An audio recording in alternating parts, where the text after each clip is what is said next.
Bonne année à tous et à chacun. Vous êtes à Business Matin Spécial Bourse, votre émission dédiée au point des marchés financiers concernant la BRVM. Comme d'habitude, nous sommes avec notre spécialiste des marchés financiers, Lodamas. C'est avec lui que nous ferons le point des marchés financiers concernant la BRVM.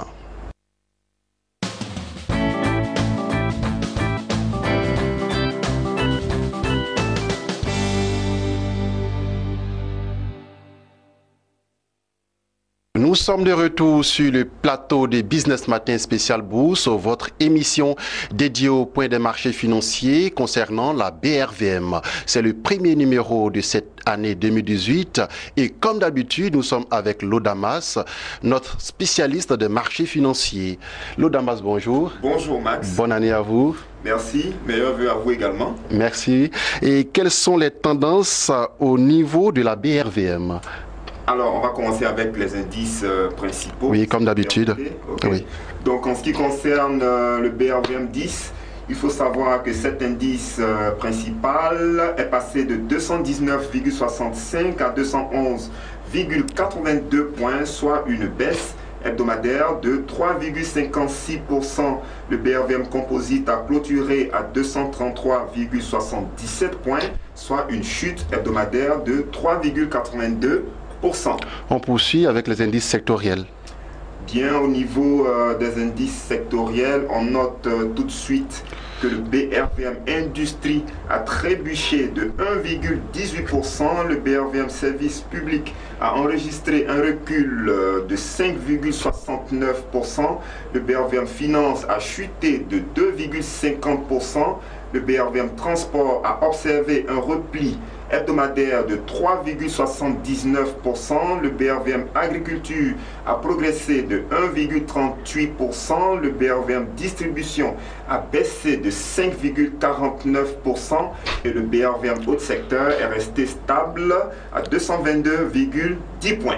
On attaque à présent les trois plus fortes hausses de la semaine.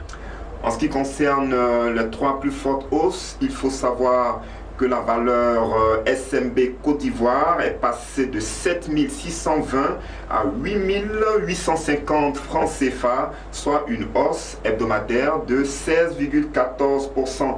Le titre CFA Motors Côte d'Ivoire a clôturé à 445 francs CFA, soit une progression hebdomadaire de 12,66%.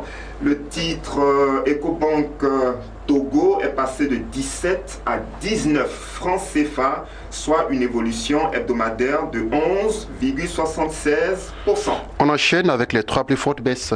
S'agissant des trois plus fortes baisses, on note tout de suite que le titre Bernabé Côte d'Ivoire a terminé sa course en affichant une cotation de 2585 francs CFA, soit une baisse hebdomadaire de 16,61%.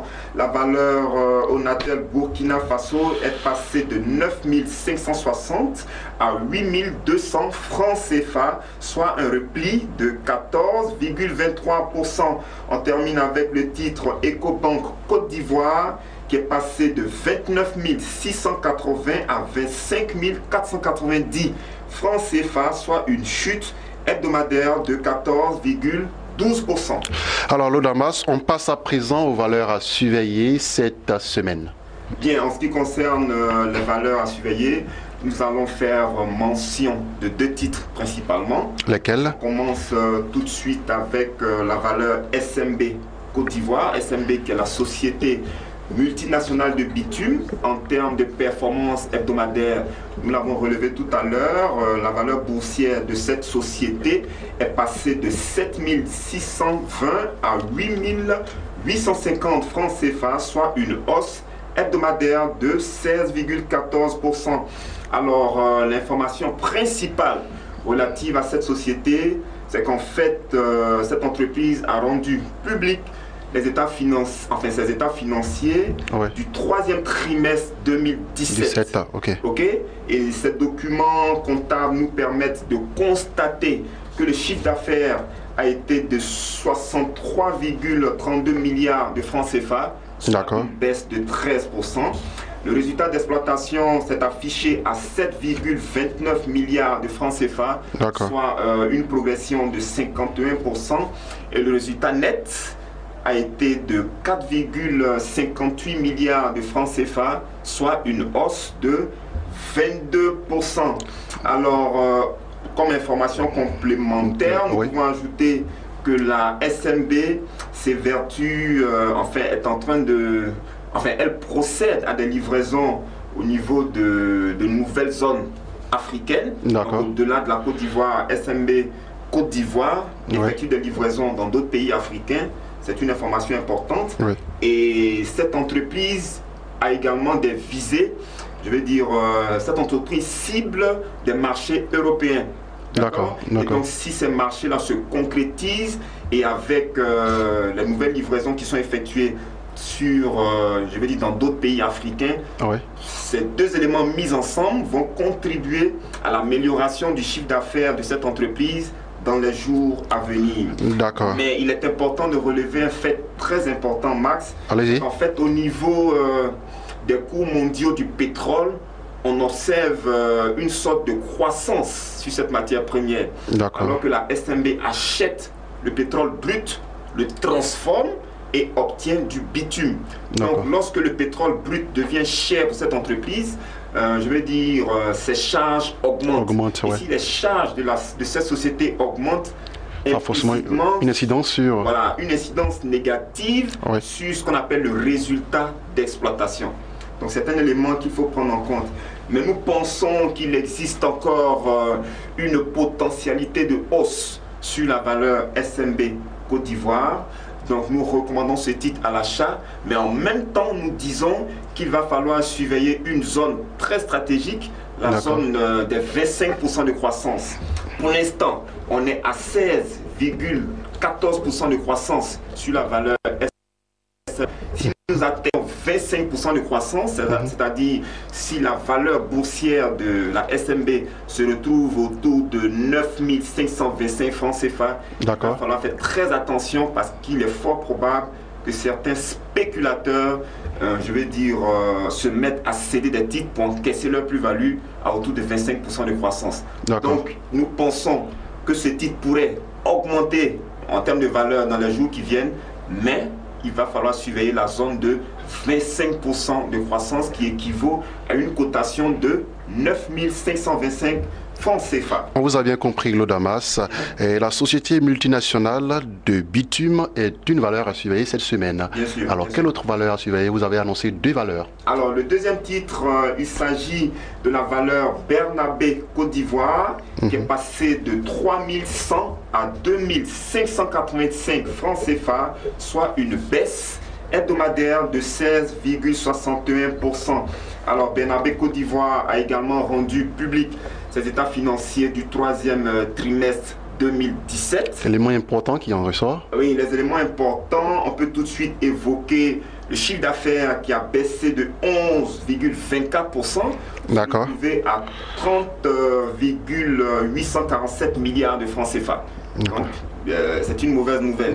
Deuxième mauvaise nouvelle, le résultat des activités ordinaires a trébuché de 20,83% pour s'afficher à 1,662 milliards de francs CFA.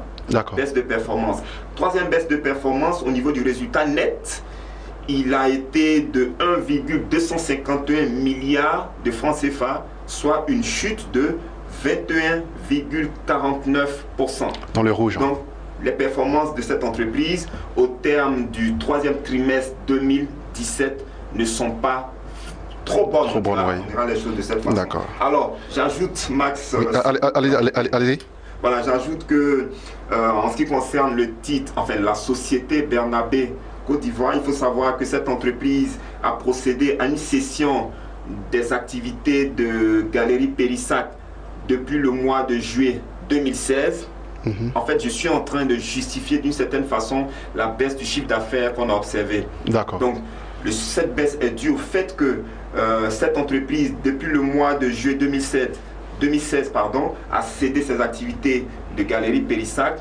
Deuxième élément à prendre en compte, cette société a également cédé ses activités de développement des produits métallurgiques au niveau de l'agence de Boaké, et cela depuis fin décembre 2017. Donc toutes ces sessions d'activité ont contribué à une sorte de contraction, une sorte de baisse au niveau des ventes de cette entreprise. Mais à écouter les dirigeants de Bernabé Côte d'Ivoire, on peut d'une certaine façon dire que les perspectives sont bonnes, parce que quand vous analysez de très près les activités de cette entreprise, vous remarquez que depuis le mois de juin 2017, on observe d'une certaine façon une reprise des activités. Et cette société a procédé à une redynamisation de sa stratégie commerciale. Alors, donc il va falloir être très vigilant sur le titre Bernabé Côte d'Ivoire. Les perspectives commerciales semblent bonnes, même si le titre chute actuellement au niveau de la BRVM. Donc c'est un titre qu'il va falloir surveiller de très près, et donc nous pensons que les investisseurs gagneraient à être davantage très prudents sur la valeur Bernabé Côte d'Ivoire. Alors l'Odamas, on récapitule rapidement. Les valeurs à surveiller cette semaine sont le titre SMB, la Société multinationale de bitume, et Bernabé Côte d'Ivoire. C'est exact. À l'international. Alors au niveau international, précisément en ce qui concerne le marché des matières premières, il faut retenir que l'or a terminé sa course en affichant une cotation de 1319,80 $ l'once, soit une progression hebdomadaire de 1,20%.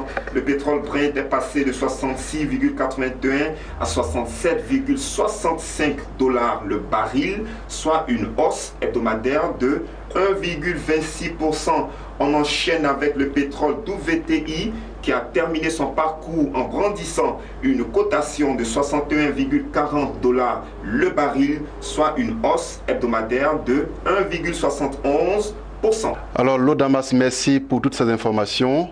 Voilà, pour le dernier numéro de l'année 2017, vous avez donné quelques conseils pratiques aux investisseurs pour mieux débuter la nouvelle année. Entre autres, vous avez cité faire le point du marché, faire le point de son portefeuille, établir une comparaison entre la performance du portefeuille et celle du marché, faire une comparaison entre l'évolution du portefeuille et vos objectifs. Vous avez aussi parlé de la stratégie d'investissement. Mais sur ce point, vous avez dit qu'aujourd'hui, vous allez nous donner plus d'informations. Et aujourd'hui, je vous demande quelques éléments qui peuvent composer cette stratégie d'investissement. L'Odamas. Alors, la stratégie d'investissement est un point vraiment capital, parce qu'il y a beaucoup de personnes qui pensent qu'on investit en bourse par hasard. La bourse, j'ai l'habitude de le dire sur ce plateau, la bourse n'est pas un jeu de hasard en tant que tel. Il faut mettre en place une stratégie d'investissement. Il faut connaître en profondeur les titres, les entreprises dans lesquelles on investit. Et donc, si vous arrivez à appliquer ces deux principes, vous pouvez, je vais dire, rentabiliser efficacement vos revenus au niveau des marchés boursiers. Alors, quels sont les éléments qui composent justement cette stratégie-là? Donc pour revenir à la stratégie d'investissement, la stratégie, c'est un peu une sorte de boussole pour l'investisseur. La stratégie d'investissement, c'est le dispositif que l'investisseur met en place pour pouvoir dérouler son plan d'investissement. C'est le dispositif que l'investisseur met en place pour pouvoir, j'ai envie de dire, constituer son portefeuille durant toute l'année. Alors, le premier point qui me paraît capital au niveau de la stratégie d'investissement, c'est ce qu'on appelle le projet d'investissement. Toute personne qui investit en bourse doit avoir un projet d'investissement. C'est quoi le projet d'investissement? Je sais que vous allez me répondre, donc allez-y. Alors, pour répondre à votre question, le projet d'investissement, c'est en fait... Bon, je vais poser une question pour répondre à votre question. Allez-y. Alors, pour pouvoir déterminer son projet d'investissement, on se pose la question suivante. J'investis en bourse pourquoi? J'investis en bourse pourquoi? J'investis en bourse par exemple pour préparer un voyage. J'investis en bourse pour financer les études de mon enfant par exemple. J'investis en bourse pour acheter une voiture. Pour préparer ma retraite. Pourquoi est-ce que vous investissez en bourse? La réponse à cette question constitue ce qu'on appelle le projet d'investissement. D'accord. Donc, il faut avoir un projet d'investissement lorsque vous démarrez vos investissements en bourse. D'accord. Première chose importante. Deuxième chose, il faut fixer ce qu'on appelle l'horizon de placement. D'accord. L'investisseur qui investit en bourse doit investir sur un horizon de placement. Qu'est-ce qu'on appelle l'horizon de placement? L'horizon de placement, c'est la période sur laquelle, j'ai envie de dire, c'est la période au bout de laquelle, la période au terme de laquelle vous allez peut-être retirer vos fonds au niveau de la bourse. D'accord. Donc, fixer son horizon de placement revient à répondre à la question suivante. J'investis en bourse pour combien de temps?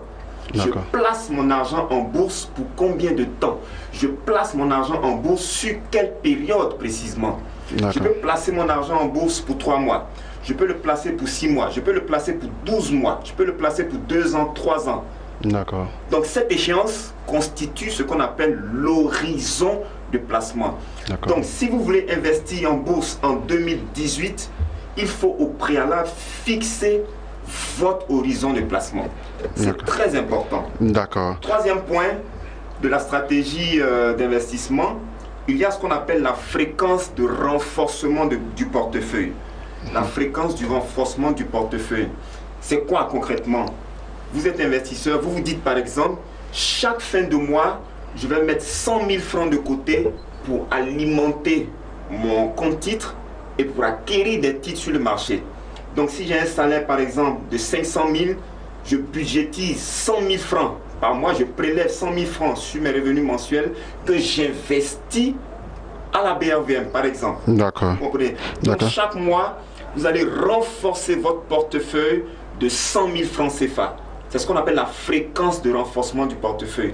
La fréquence, elle peut être hebdomadaire, elle peut être mensuelle, elle peut être trimestrielle, elle peut être semestrielle. Cela va dépendre de la capacité. C'est un planning qu'on se donne en fait. Exactement, cela va dépendre de la capacité financière de l'investisseur. D'accord. Donc, si vous ne fixez pas la fréquence de renforcement de votre portefeuille, vous risquez de ne pas être discipliné lorsque vous allez avoir des revenus durant toute l'année 2018 par exemple. D'accord. Ok. D'accord.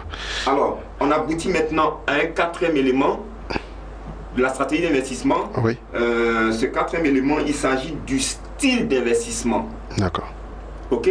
Au niveau de la bourse, il existe plusieurs styles d'investissement, c'est ça? Il existe plusieurs styles d'investissement. Nous allons ici parler de 3 styles fondamentaux. D'accord. Le premier style, c'est ce qu'on appelle la spéculation. La spéculation consiste à acheter un titre, enfin acheter des titres. Lorsque les prix baissent, vous achetez les titres, vous les conservez sur une courte période. Oui. Ça peut être 1 mois, 2 semaines, 2 mois, en tout cas sur une courte période. Et au terme de cette période, vous revendez ces titres, ok, et vous encaissez ce qu'on appelle une plus-value. La plus-value, c'est la marge qui se dégage sur le titre lorsque vous cédez le titre en fait. D'accord. Donc, c'est ce qu'on appelle la spéculation. Vous achetez moins cher, vous revendez un peu plus cher sur une courte période. Okay? Deuxième style d'investissement, l'épargne. L'épargne consiste à acheter le titre, à le conserver sur une longue période, dans l'optique de recueillir chaque fin d'année ce qu'on appelle les dividendes. D'accord. Ok, ça c'est l'épargne. Troisième style d'investissement, vous pratiquez les 2 styles à la fois. Ah bon? C'est-à-dire, à partir de votre portefeuille, vous arrivez à faire tourner votre portefeuille en spéculant. Ah oui. Et il y a une autre partie du portefeuille que vous conservez sous forme d'épargne. Donc vous faites de la spéculation et de l'épargne en même temps. Donc vous pratiquez les 2 styles d'investissement. Donc, lorsque vous définissez votre stratégie d'investissement, il faut préciser le style d'investissement que vous allez pratiquer. C'est fait concomitamment, c'est ça? Ça peut être fait concomitamment. C'est-à-dire que vous pouvez prendre la décision de spéculer et d'épargner en même temps. Il y a des investisseurs, notamment par exemple les investisseurs institutionnels.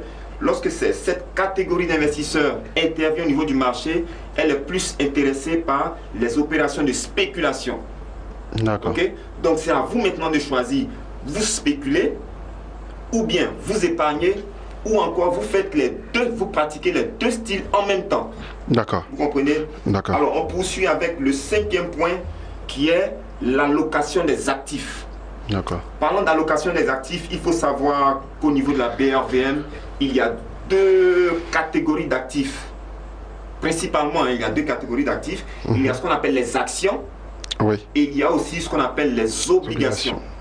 Et donc, vous, au cours de l'année, quelle sera la clé de répartition en matière d'investissement? Vous pouvez dire par exemple, à travers mes revenus, je vais consacrer peut-être 70% de mes revenus pour acquérir des actions et 30% de mes revenus pour acquérir des obligations.